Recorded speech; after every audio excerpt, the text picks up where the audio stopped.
I'm leaving my face off today, Christy. We're doing it morning. We're doing it live. Alright. Now, let's do chapter 9, or half of it, in which Piglet is entirely surrounded by water. It rained, and it rained, and it rained. Piglet told himself that he never in all his life, and he was goodness knows how old, 3, was it, or 4?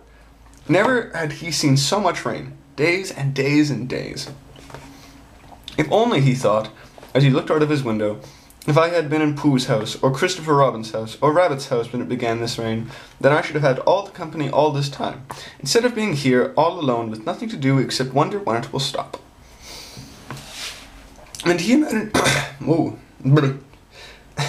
and he imagined himself with Pooh, saying, "Did you ever see such rain, Pooh?" And Pooh saying, "Isn't it awful, Piglet?" And Piglet saying, "I wonder how it is over Christopher Robin's way." And Pooh saying, "I should think poor old Rabbit is about flooded out at this time." And would have been jolly to talk like this, and really it wasn't much good having anything exciting like floods if you couldn't share them with somebody. For it was rather exciting. The dry little ditches which Piglet had nosed about so often had become streams. With the little streams across them had splashed were rivers, and the river between were steep banks. They had played so happily and sprawled out on his own bed and was taking up so much room everywhere that Piglet was beginning to wonder whether it would be coming into his bed soon. "It's a little anxious," he said to himself, "to be a very small animal entirely surrounded by water. Christopher Robin and Pooh could escape by climbing trees, and Kang could escape by jumping, and Rabbit could escape by burrowing, and Owl could escape by flying, and Eeyore could escape by making a loud noise until rescued. And here I am, surrounded by water, and I can't do anything." It went on raining, and every day the water got a little higher, until it was nearly up to Piglet's window.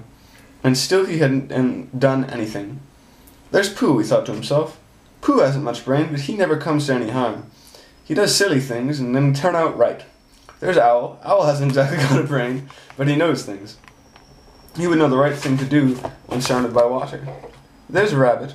He hasn't learnt books, but he can always think of a clever plan. There's Kanga. She isn't clever. Kanga isn't, but she would be so anxious about Roo that she would do a good thing to do without thinking about it. And there's Eeyore, and Eeyore is so miserable anyhow, he wouldn't mind about this. But I wonder what Christopher Robin would do." Then suddenly he remembered a story in which Christopher Robin had told him about a man on a desert island who had written something in a bottle and thrown it into the sea. And Piglet thought that if he wrote something in a bottle and threw it into the water, perhaps somebody would come and rescue him. He left the window and began to search his house.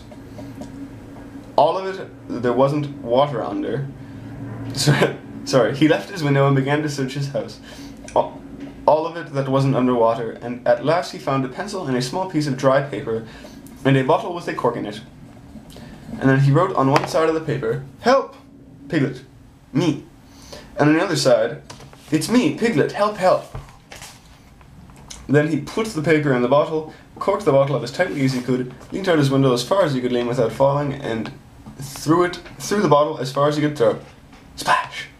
And in a little while it bobbed up again on the water, and he watched it floating away slowly in the distance until his eyes ached with looking, and sometimes he thought it was the bottle, and sometimes he thought it was a ripple on the water, which he was following, and then suddenly he knew that he would never see it again, and that he had done all that he could to save himself. I love Piglet. He's so fantastic. Here's a picture of Piglet in his tree. Yes. And he's throwing something out. And here he is launching the bottle.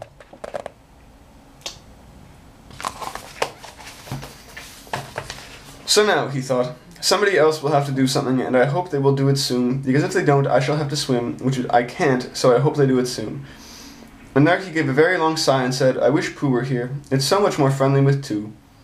When the rain began, Pooh was asleep. It rained and rained and rained and rained, and he slept and he slept and he slept and he slept. He had a tiring day. You remember now, he discovered the North Pole. Well, he was so proud of this that he asked Christopher Robin if there were any other poles such a bear of little brain might discover. "There's a South Pole," said Christopher Robin, "and I expect there's an East Pole and a West Pole, though people don't like talking about them." Pooh was very excited when he heard this, and he suggested that they should have an expedition to discover the East Pole, and Christopher Robin thought of something else to do with Kanga. So Pooh went out to discover the East Pole by himself. Ooh, I got a message. What?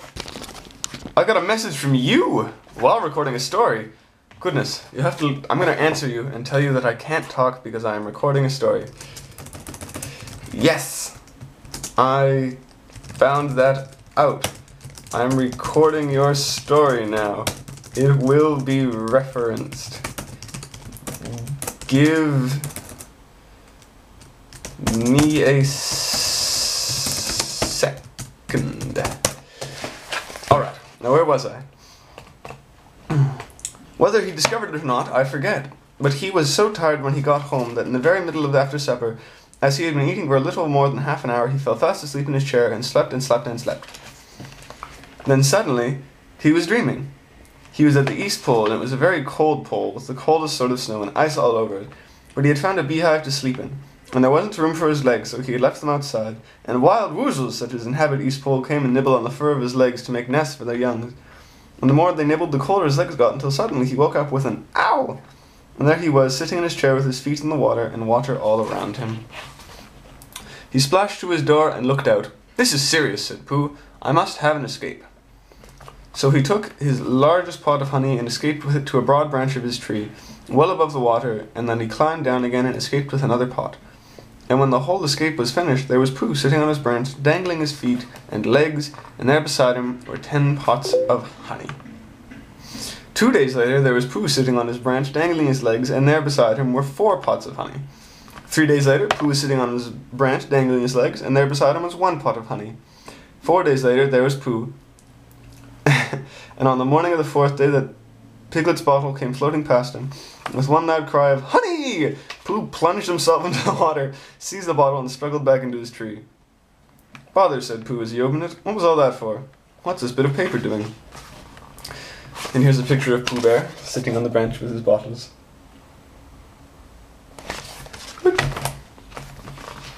"It's a message," as he took it out and looked at it. "That's what it is, and the letter is P, and so that is it. And so that P means Pooh, so it's a very important message to me, and I can't read it. I must find Christopher Robin or Owl or Piglet, one of those clever readers who can read things, and they will tell me what this message means. Only I can't swim. Bother!" Then he had an idea, and I think that for a bear of very little brains was a good idea, he said to himself. If a bottle can float, then a jar can float, and if a jar floats, I can sit on top of it, and it's a very big jar. So he took his biggest jar, corked it up, and all the boats have to have a name. He said, "So I shall call mine the Floating Bear." And with these words he dropped the boat into the water and climbed after it. For a little while Pooh and the Floating Bear were uncertain as to which of them was meant to be on top, but after trying 1 or 2 different positions, they settled down with the Floating Bear underneath Pooh, triumphantly astride it, paddling vigorously with his feet. And there's all the pictures of Pooh flopping around, and finally paddling with his feet. Alright, love. I'll continue with this story later. We're almost done this book. We have 1 more chapter after this, but we're not done this one yet. So, I love you dearly, Christy. I'm now going to answer your message. Again, because you sent me one. Best wake up ever. I've got to get out of bed and get ready for school. I'll talk to you this afternoon. I love you, Flop. I love you, comma, Flop. I love you, Flop. The O key is right next to the P key. Alright, I love you, Christy. Sleep well, keep calm. Find a llama, carry on, and I'll talk to you soon. I'll talk to you in about 5 hours. I love you, Christy. Good night.